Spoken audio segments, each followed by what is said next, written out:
is SMNI News Channel. Truth that matters.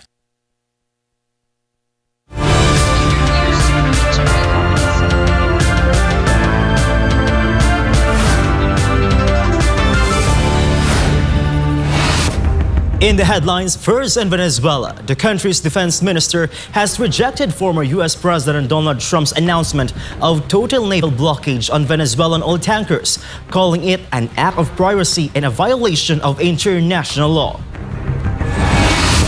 In Europe, Russian President Vladimir Putin lashed out at European leaders, calling them little pigs while accusing former U.S. President Joe Biden of deliberately provoking the war in Ukraine.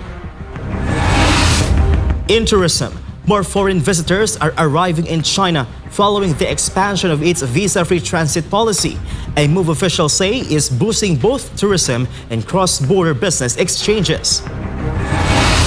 On defense cooperation, Chinese and Pakistani military forces have concluded a series of joint counter-terrorism exercises, highlighting closer ties through coordinated operations, live-fire drills, and advanced tactical training. In the Philippines, Malacanang stressed that the country is not an ISIS training hotspot, calling reports suggesting otherwise misleading and damaging to the nation's actual security situation. Crime Watch, the armed forces of the Philippines, confirmed that the two suspects in the Bondi Beach shooting in Australia traveled to Davao City, while authorities continued to investigate their contacts prior to the deadly attack. In sports, the Philippines continues its medal streak in the 33rd SEA Games in Thailand as Filipino athletes rack up victories on the 7th day of the competition. I'm Prince Tripoli. Newsline World starts now.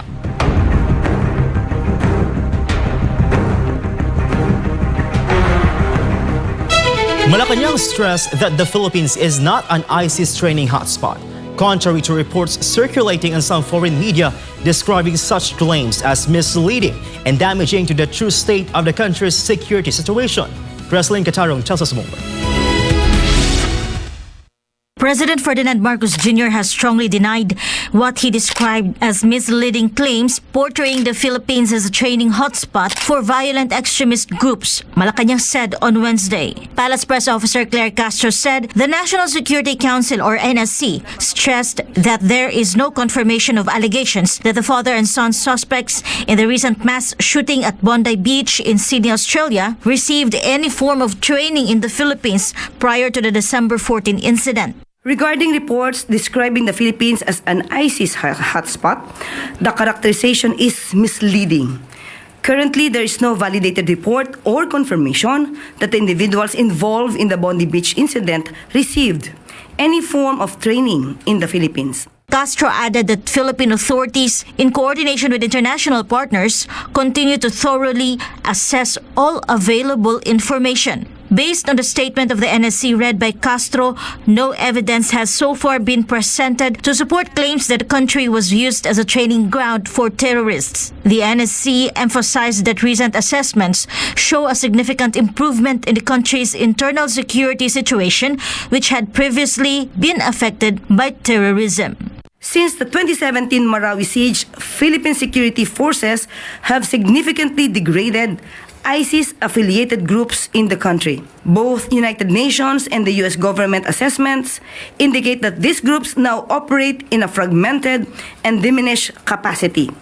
Violence in Mindanao is largely driven by historical conflicts and local clan disputes, rather than the operational capacity of ISIS-affiliated organizations. These improvements, she said, are the result of the authorities' strict monitoring efforts and the cooperation of communities in keeping the country safe. The President orders the Anti-Terrorism Council and member agencies to remain vigilant in preventing any terrorist activity within Philippine territory and to continuously enhance coordination with international partners to safeguard national security. Reporting for Newsline World, this has been Preslyn Catarong, SMNI News.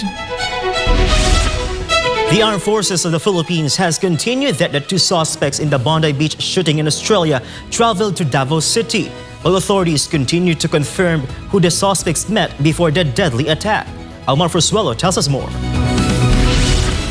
At least 15 people were killed and more than 40 others wounded after two men opened fire at Bondi Beach last week. Authorities identified the suspects as father and son Naveed Akram and Sajid Akram. One suspect was killed during a confrontation, while the other remains in police custody. Initial investigations showed that the two suspects had been in the Philippines before traveling to Australia. The National Security Commission confirmed, based on Bureau of Immigration records, that the suspects arrived in the Philippines on November 1, 2025, with Davao City listed as their final destination, before departing for Australia via Manila on November 28, 2025. The information was also confirmed by the Armed Forces of the Philippines. Sa ngayon, ang info pa lang na nakukuha natin is that totoo yun, nakarating sila dito sa Pilipinas and from Manila, pumunta sila sa Davao City. According to AFP Chief of Staff General Romeo Browner Jr., authorities are still determining where else the suspects may have gone and who they met while in the country. Pinag-aaralan pa ho natin, ini-investigate natin further kung ano yung mga pinuntahan nila ng mga lugar, kung sino yung mga kinausap nila. On whether extremist groups remain in the country that could serve as training grounds or safe havens for terrorists, Browner said the Philippines has significantly weakened terrorist networks over the years. Alam nyo, sa ngayon po ay napakalaki ng accomplishments ng ating bansa when it comes to yung pagpuksa natin sa mga rebelding mga terrorists, mga terorista. From a high of 2,000 noon, bumaba po ito ng Marawi Siege. Ngayon po, konti na lang sila. Konti na lang talaga. Kaya't hindi po namin makita yung sinasabi na nag-training dito yung dalawang gunmen dun sa Bondi Beach sa Australia. Despite this, the AFP stressed that the investigations continue. Hindi po natin masabi talaga basta't iniimbestiga po natin. Hindi lang AFP nag-iimbestiga dito but the other agencies as well. In Australia, some residents are criticizing their own government over concerns of growing extremism in their country. For God, my beloved Philippines, Almar Frusuelo, SMNI News. Former Australian Prime Ministers Tony Abbott and Scott Morrison attended a private Jewish solidarity gathering in Sydney on Wednesday as the Jewish community mourns the victims of a deadly mass shooting during a Hanukkah celebration at Bondi Beach. More of this story from Jane Cunita. The event was hosted by the Australian Jewish Association and brought together political leaders and members of the Jewish community. Rabbi Yeroham Ullman delivered a speech from a rostrum draped with Australian and Israeli flags. Ullman is a father-in-law of Rabbi Eli Schlanger, one of those killed in the attack. He said the violence would not silence Jewish faith or identity. We don't understand why this has to happen. But we are Jewish people, we are religious people. And we know one thing, that we are soldiers. And together with the fact that right now is a time to cry and a time to grieve, and the sorrow sometimes feels that it's impossible to bear. But we know two things. First of all, we are soldiers of God Almighty, and we have to continue with our job in this world. But not just to continue, we have to fill the void. These devils dress as human beings, but they want us to be frightened. They want us to be intimidated. They want us to hide our Jewishness. The shooting happened on December 14 when two gunmen opened fire on a crowd celebrating Hanukkah at Bondi Beach. At least 16 people were killed and more than 40 others were injured, marking one of Australia's deadliest mass attacks in decades. Police later identified the suspects as father and son Sajid Akram, 50, and Naveed Akram, 24. Sajid Akram was shot dead by police at the scene, while his son was arrested and remains in custody. Investigators say the motive is still under investigation, as officers continue to examine possible ideological links and the sequence of events leading up to the attack. Prime Minister Anthony Albanese described the scenes as shocking and distressing and praised police, emergency services, and members of the public who intervened during the chaos.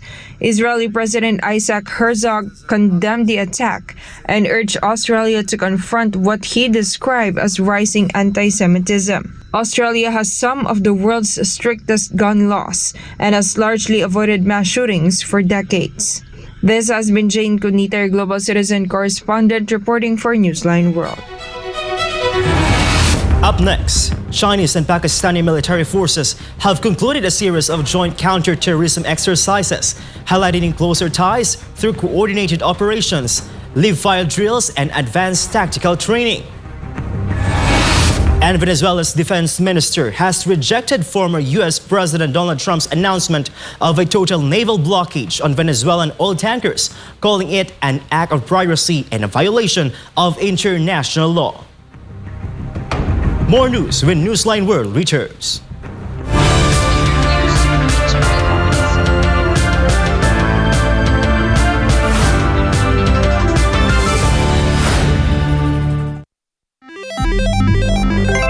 Isang pindot lang, pwede kang maka-jackpot.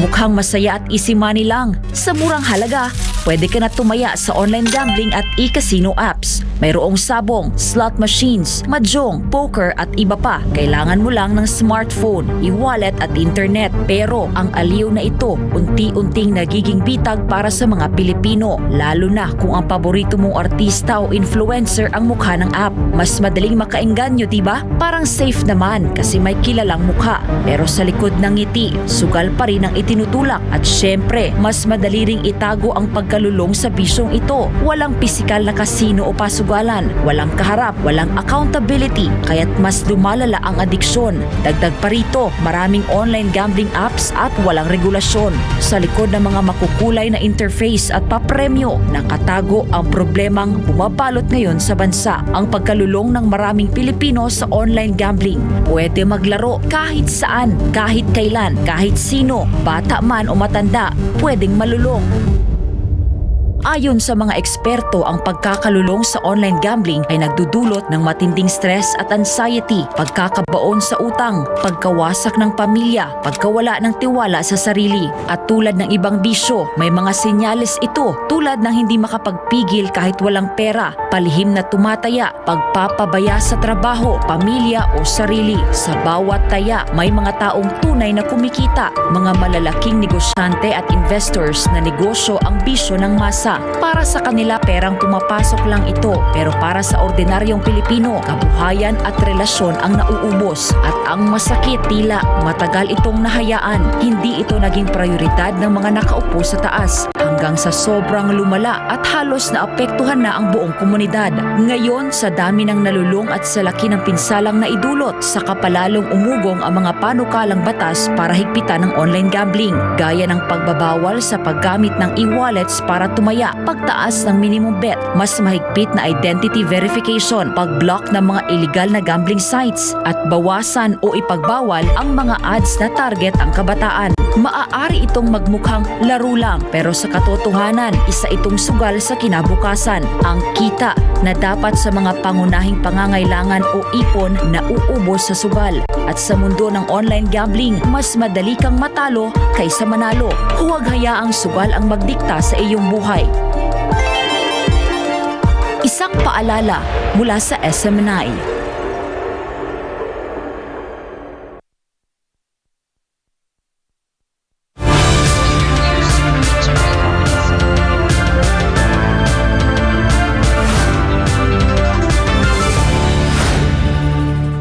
And we're back. Chinese and Pakistani military forces have concluded a series of joint counter-terrorism exercises, underscoring closer defense cooperation through coordinated operations, live-fire drills, and advanced tactical trainings. The joint drills brought together Chinese and Pakistani forces for counter-terrorism operations focused on coordination, live-fire drills, and the deployment of advanced equipment. Chinese military officials said the activities involve close coordination with Pakistan's military and local authorities to ensure the safe and orderly movement of troops and equipment throughout the operation. Chinese officer Yang Kun said multiple layers of coordination were carried out. 在此次回撤行动中，我们与巴基斯坦军力多方协调联络，密切组织运输投送和通关通检，确保任务部队回撤安全顺利，万无一失。在实兵演练中，短短20分钟，出动特战、陆航以及空中察打、信息保障等多个作战群队，演练数十个科目，充分体现了反恐作战行动节奏快、协同要求高、无人装备运用广的特点。 The officer said more than 10 days of joint drills allowed both sides to conduct targeted training in response to evolving terrorist threats, expanding the scope and depth of China-Pakistan counterterrorism cooperation and reinforcing their shared commitment to combating terrorism. Meanwhile, more foreign visitors are arriving in China following the expansion of its visa-free transit policy, a move officials say is boosting tourism and cross-border business exchanges. Joy Tabanao has the news. China's expanded visa-free transit policy is driving a sharp rise in inbound tourism, giving foreign travelers easier access for short-term visits, business trips, and cross-country tours. At airports across the country, immigration staff are assisting a growing number of foreign travelers as they pass through border checks. Officials say the streamlined entry process is making travel to China more convenient than ever. 过境免签政策优化后，有效满足了外籍旅客多样化需求，既有周末来中国的短期游，也有跨省跨地深度游。免签入境已成为外籍人员来华旅游、商贸的主渠道。 Travel platforms report a strong year-on-year increase in overseas arrivals. Foreign tourists are seen filling out arrival cards online, scanning QR codes, and reading posters explaining the 240-hour visa-free transit policy, while customs officers provide on-site assistance. 240小时过境免签政策实施以来呢，入境游的总人次同比增长了55%，游客停留4到7天的这个占比呢是最高的。 Travelers say the policy is especially helpful for business trips where plans often change on short notice. I think it's great. It makes it super easy. Particularly in business, you don't have, months in advance of notice when you have to do work trips. Authorities say the visa-free transit policy is expected to further boost tourism and business exchanges as international travel continues to recover. Joy Tabanao, your citizen correspondent reporting for Newsline World. Congolese officials say a reported rebel withdrawal from eastern Congo is not enough, warning that patrial moves risk undermining a U.S. brokered peace agreement.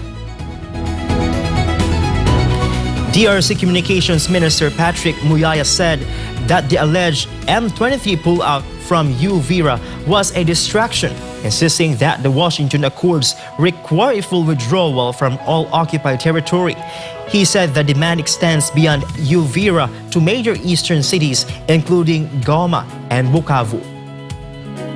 Ce qui a été fait hier ne concerne que leurs signataires.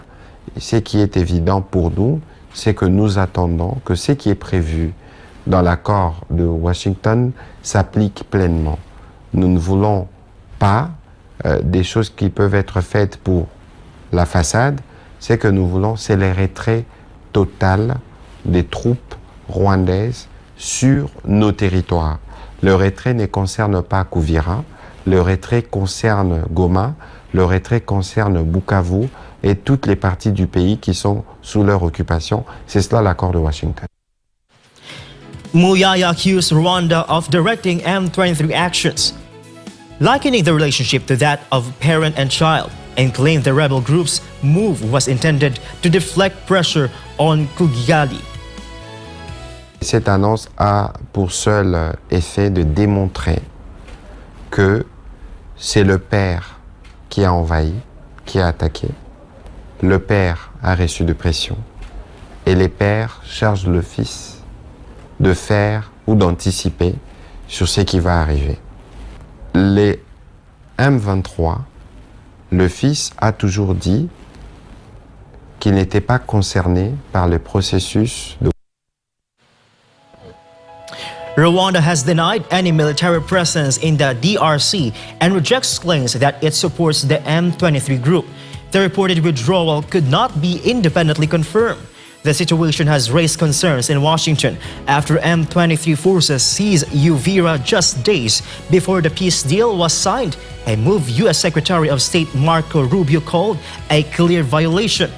Whether the Washington Accords can hold now depends on verification of withdrawals and compliance by all sides.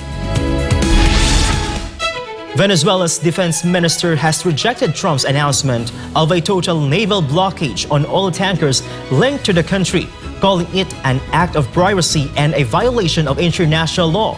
More of this from Val Divina Gracia. El día de ayer, Venezuelan Defense Minister Vladimir Padrino Lopez announced that the Bolivarian National Armed Force categorically rejects what he described as delirious and insolent statements from Washington. At an event marking the 47th anniversary of Venezuela's Integral Aerospace Defense Command, Padrino Lopez accused the United States of threatening armed action and ordering the confiscation of ships transporting Venezuelan oil, insisting the move has nothing to do with combating drug trafficking or criminal organizations. esto es por petróleo, esto es por nuestros recursos naturales, no es el narcotráfico, no son las bandas criminales, no, nada de eso. Esa es la narrativa inverosímil y desgastada que se cae por sí misma, se ha caído por sí misma en la opinión pública internacional. Padrino Lopez dismissed U.S. accusations that Venezuela had stolen oil, land, or other assets, calling them incoherent and politically motivated. He warned that the announcement threatens not only Venezuela's sovereignty, but also the entire Latin American and Caribbean region, putting global energy stability at risk. Padrino Lopez urged the international community to observe and act on what he called a dangerous escalation. It's a blockade. How could they let anybody going through that shouldn't be going through? You remember they took all of our energy rights. They took all of our oil from not that long ago. And we want it back, but they took it. They illegally took it. Any land, oil rights, whatever we had, they took it away because we had a president that maybe wasn't watching. But they're not going to do that. We want it back. They took our oil rights. We had a lot of oil there. As you know, they threw our companies out, and we want it back. Trump announced a proposed blockade on social media earlier this week, branding Venezuela's government a foreign terrorist organization and warning of unprecedented consequences.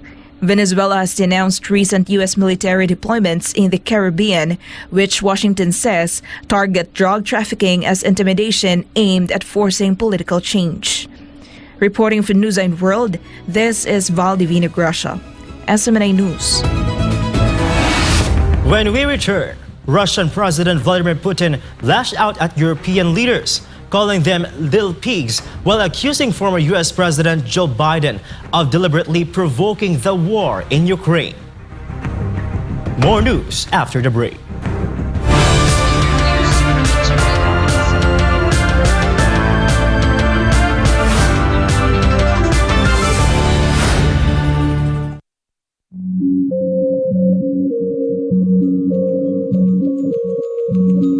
Sa panahon ng tag-ulan, hindi lang baha at ulan ang dapat bantayan, kundi pati na rin mga sakit na pwedeng makahawa. At dahil ngayon ay rainy season, nagbabala ang Department of Health laban sa tinatawag na wild diseases. 4 na klase ng sakit na karaniwang nakukuha ng tao tuwing maulan. Ito ang W o waterborne diseases, gaya ng pagdudumi o gastroenteritis. I o influenza-like illnesses, gaya ng sipon, ubo at lagnat. L o leptospirosis, na maaaring makuha mula sa ihi ng mga daga sa baha. At D o dengue, na dala ng mga lamok. Kapag baha, mas mabilis kumalat ang mikrobyo. Kaya't ugaliin ang paghuhugas ng kamay at agad maligo matapos lumusong sa baha. Ano ang dapat gawin para maiwasan ang wild diseases? Tumutok sa weather updates.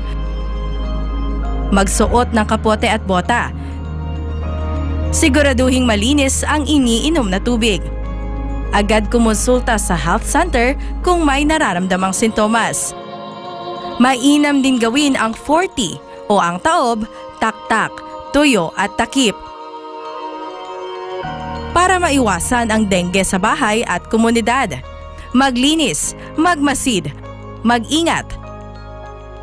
labanan ang wild diseases ngayong tag-ulan. Ang paalalang ito ay hatid sa inyo ng SMNI.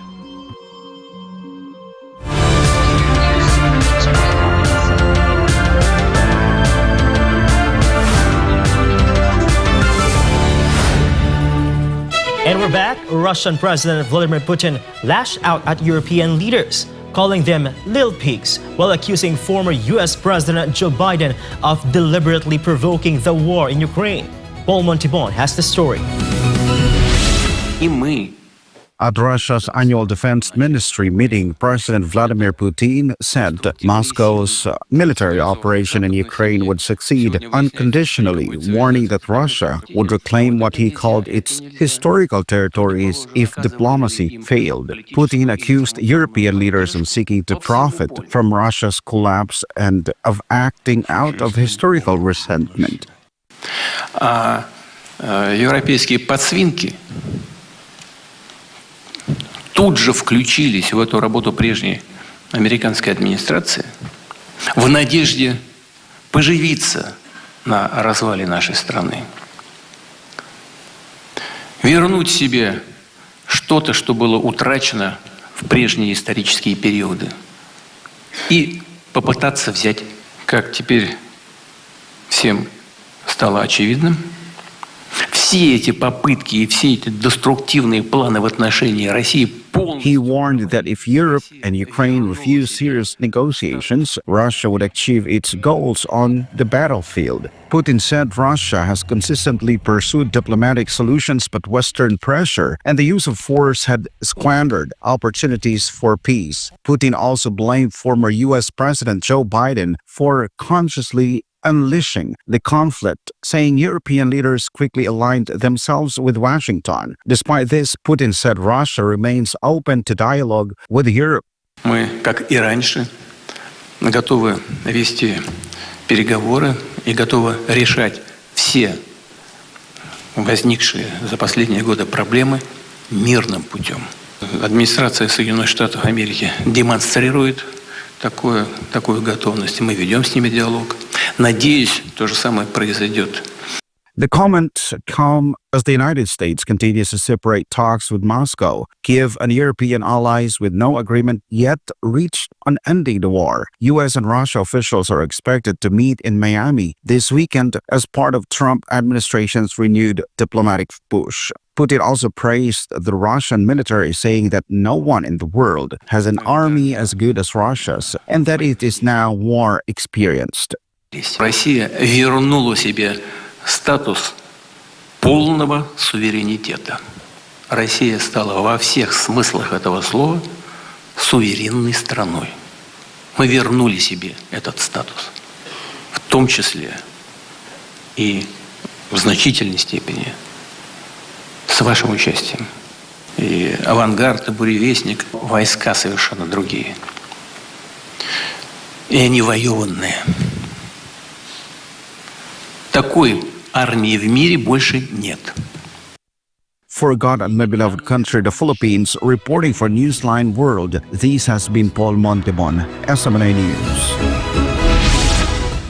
And newly released FBI surveillance footage has raised new questions in the Brown University shooting investigation, showing a person of interest calmly walking through a nearby neighborhood just hours before the attack. Authorities say this footage captured by surveillance cameras and later released by the FBI shows an individual described as a person of interest calmly walking throughout a residential area close to Brown University in the hours leading up to the shooting.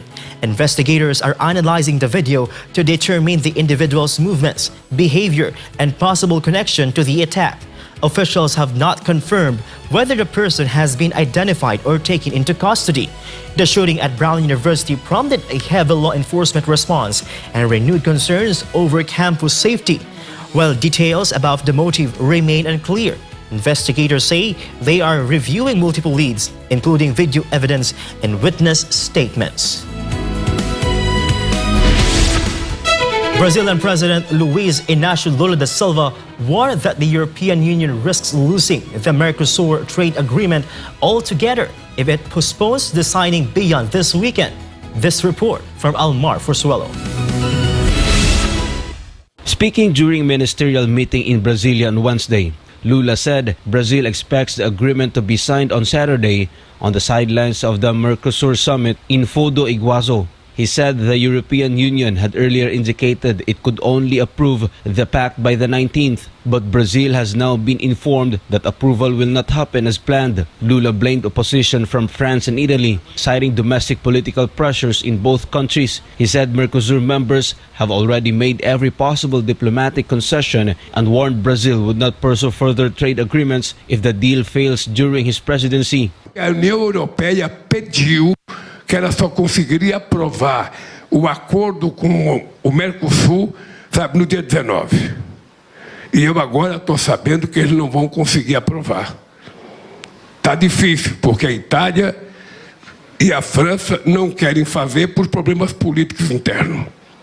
E eu já avisei para eles, se a gente não fizer agora, o Brasil não fará mais acordo enquanto eu for presidente. Lula said the agreement is meant to reinforce multilateralism at a time when he argues the United States, under President Donald Trump, is moving toward unilateral policies. He added that the deal would link markets representing more than 700 million people and a combined GDP worth trillions of reais. O acordo é mais favorável para ele do que para nós.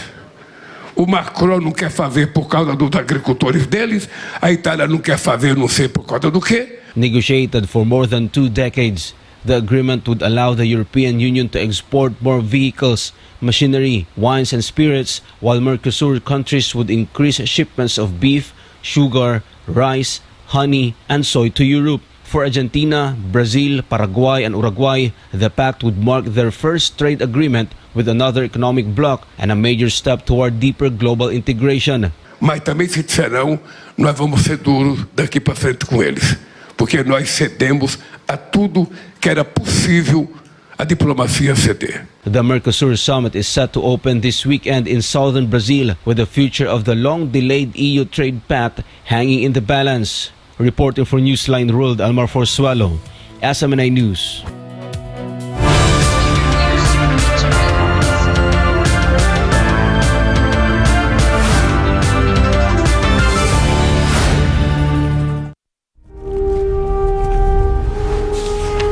Pasasaan pa ang kalayaan kung ang mga alipin ngayon ay sila din naman mang-aalipin bukas.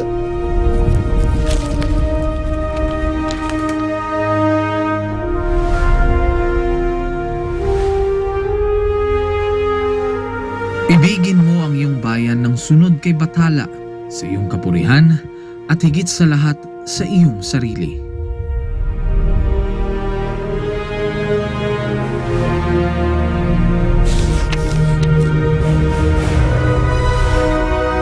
Hindi natin mapapalaya ang ating mga sarili maliban kung sumulong tayo na nagkakaisa sa iisang hangarin.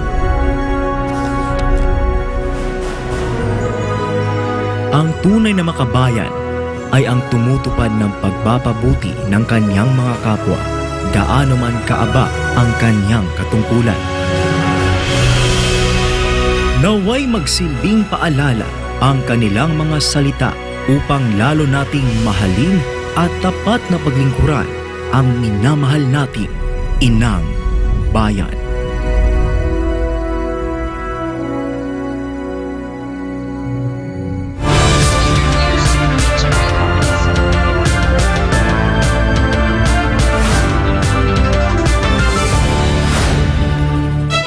And we're back. There is no turning back as the rehabilitation of Metro Manila's main thoroughfare, EDSA, is set to begin next week. According to the Department of Public Works and Highways, the project will be completed faster and at a lower cost compared to the previous 17 billion peso estimate. Jason Rubrico for the update. After a long delay, the Department of Public Works and Highways will begin the rehabilitation of EDSA on December 24. According to DPWH Secretary Vince Dizon, the project will be implemented in 2 phases and is targeted to be completed in just 8 months, from December this year until May next year, far shorter than the earlier plan, which was expected to take up 2 years. Very different siya from the previous plan, pero tingin namin it is really a better way ayon sa utos ng Pangulo natin, and minimal disruption sa ating mga kababayan at napakalaki ng savings natin, matitipid natin dito sa project na to. Dizon added that during the first 4 months, work will focus on the stretch of EDSA from Rojas Boulevard to EDSA Orense, while the remaining sections will undergo rehabilitation in the succeeding 4 months. The agency will use stone mastic asphalt, a more durable type of asphalt commonly used in other countries. Itong technology to, makikita nyo ito mostly sa Japan. No, kung makikita nyo yung mga asfalto sa Japan, ito yung gagamitin nating teknolohiya. Dahil hindi na nga tayo magre-reblock ng lahat, kailangan natin asfaltong matibay.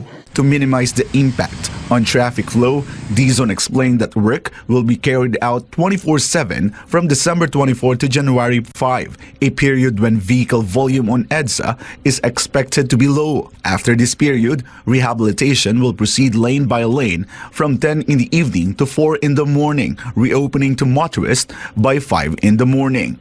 In addition to the shortened construction period, the total project cost has also been reduced to 6 billion pesos from the original 17 billion pesos.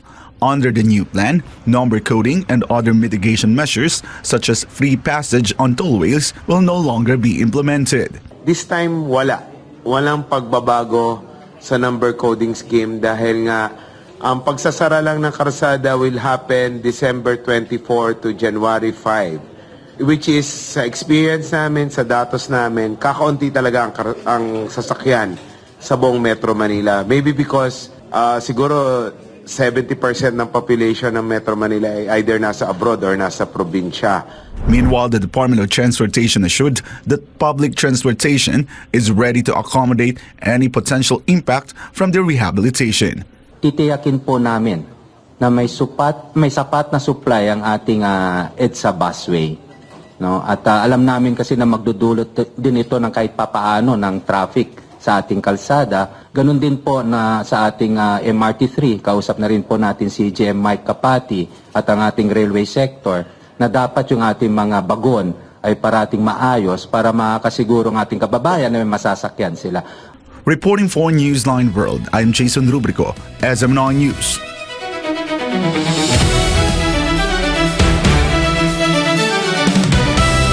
The Philippines achieved victory after victory in the 33rd SEA Games in Thailand. Let's take a look at some Filipino athletes who won medals as the Games enters its 7th day. Carlo de la Peña for the updates. The Philippine delegation continues to make a strong showing at the ongoing 2025 SEA Games in Thailand. On the 7th day of the biennial multi-sport event, which features 11 Southeast Asian nations, Filipino athletes continued to add to the country's medal haul. On Wednesday, Kira Ellis, Raven Faith Alcoseba, and Kim Mangrobang delivered the Philippines' 30th gold medal. The trio dominated the women's triathlon relay, finishing slightly ahead of Indonesia and Singapore, which settled for silver and bronze respectively. The men's triathlon team also secured the country's 2nd gold medal of the day. The team was composed of Inaki Emil Lorbes, Fernando Jose Casares, and Matthew Justin Hermosa. Gold was likewise claimed by the mixed team relay composed of Ellis, Casares, Alcoseba, and Andrew Kim Remolino. Meanwhile, Team Ceibol captured a gold medal in esports Mobile Legends Bang Bang after defeating Malaysia with a sweeping 4-0 score.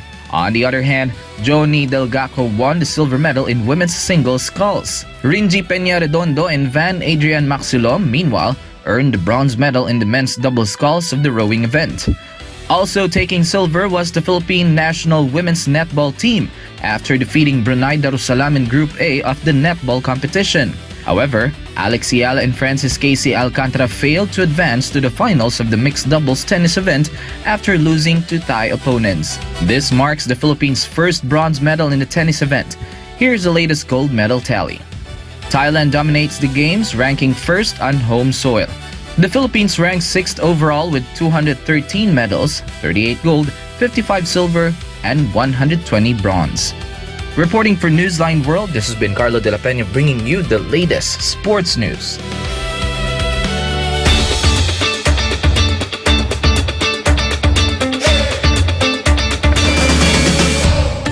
A frozen fantasy has returned to life in Harbin as the world's largest ice and snow theme park opens its gates in northeast China. Towering castles, glowing towers, and intricate ice cravings are dazzling visitors at the world's largest ice and snow theme park. Now open in Harbin, the famed Ice City of northeast China's Heilongjiang province. The 27th edition of Harbin Ice and Snow World spans a record 1.2 million square meters, built using 400,000 cubic meters of ice and snow, and centered on this year's theme, Ice and Snow, Fairy Tale World. The massive winter attraction is designed around 3 main landscape axes, featuring a grand theme parade route, an outdoor performance stage, and a newly built 5,000 square meters air-supported indoor facility. The park also integrates smart lighting systems and AI-powered interactive elements, bringing the frozen displays to life after dark. Beyond the sculptures, the venue will host a packed lineup of events, including the opening ceremony of the Harbin International Ice and Snow Festival, international ice sculpture competitions, snow football and ice hockey matches, and a Chinese Lunar New Year's Eve concert.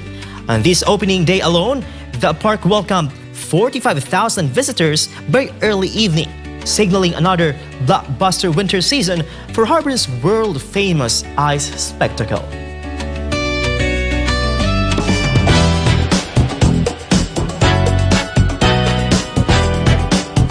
Iceland has relinquished her national title after alleging she was removed from the Miss Universe competition without her consent, a move that has sparked controversy and renewed debate over transparency and contestants' rights in international beauty pageants.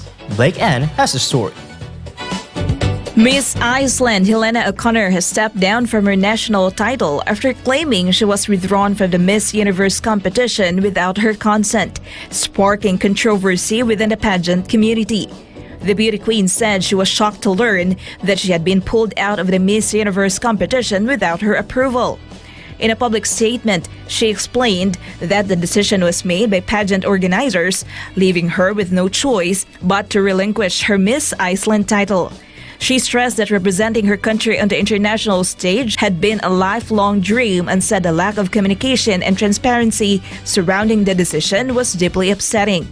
The announcement has triggered debate on social media, with supporters calling for greater accountability and clearer rules in national and international beauty pageants. Many expressed solidarity with Miss Iceland, praising her for speaking out and standing up for herself. Organizers have yet to issue a detailed response addressing the allegations. Meanwhile, Miss Iceland's decision to give up her crown has reignited discussions about contestants' rights and the governance of global beauty competitions. And that's all for now. I'm Blake Ann, bringing you the latest showbiz. And before we end, may be inspired with the words of the song.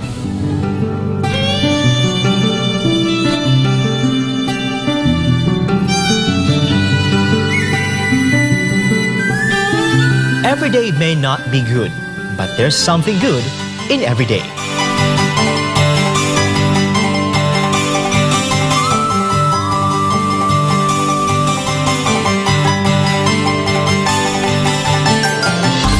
And for our Christmas countdown, 7 days left to go before Christmas. And that's all for this edition of Newsline World. For God in my beloved country, the Philippines, I'm Prince Tripoli. Thank you for watching. Goodbye.